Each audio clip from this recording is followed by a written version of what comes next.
there is a relationship or connection between the tabernacle and the brain of a human being. The pattern of the tabernacle and the pattern of all its vessels.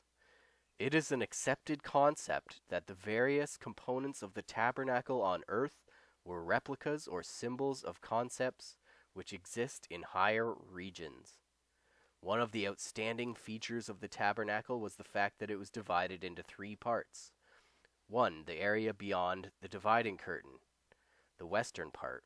Two, the area in front of the dividing curtain. And three, the courtyard in front of the tabernacle, which was enclosed by curtains. These three sections symbolize the three parts of the cosmos. The one being the world of the disembodied beings or angels. Two, the world of the inert bodies, the stars and the planets.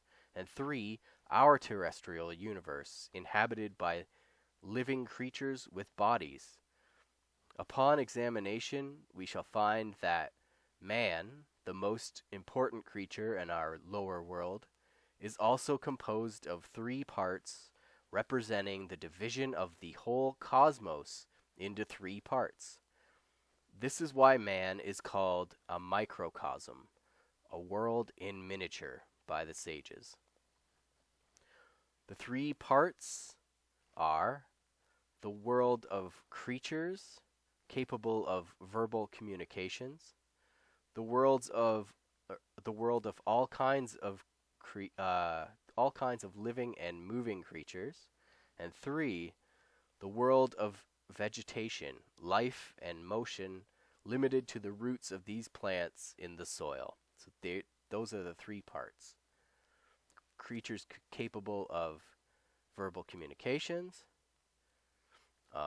all kinds of living and moving creatures, and then the vegetative life, or the world of vegetation. Here's where the brain comes in.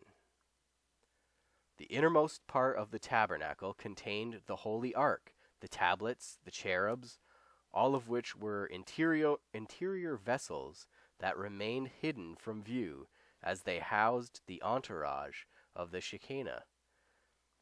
This is what was meant in Ezekiel 10:19, and the attribute of the God of Israel was above.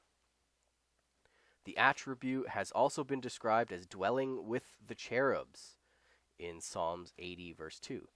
This part of the tabernacle was patterned after the celestial regions, the home of the angels. They are not visible partly because they are disembodied spirits, forming the entourage and throne of God. Man's equivalent to that part of the cosmos is his head. What is inside it? His brain. So the equivalent to that part of the cosmos is his head or his brain. So this is the link. It is the temple of his wisdom, and it is the region in which disembodied intelligence makes its impact on man's brain. A truly righteous man is himself an entourage for the divine. Our patriarchs were such people. The Shekinah rests over such tzaddikim, or righteous ones, by means of the phylacteries they wear on their heads and their arms. So this is the leather strap that goes around the arm and the box that goes above the forehead in the middle. They do for the tzaddik, or the righteous, what the cherubs accomplished within the Holy of Holies, in the macrocosm. So this is very interesting, how our brain is the link to these other worlds.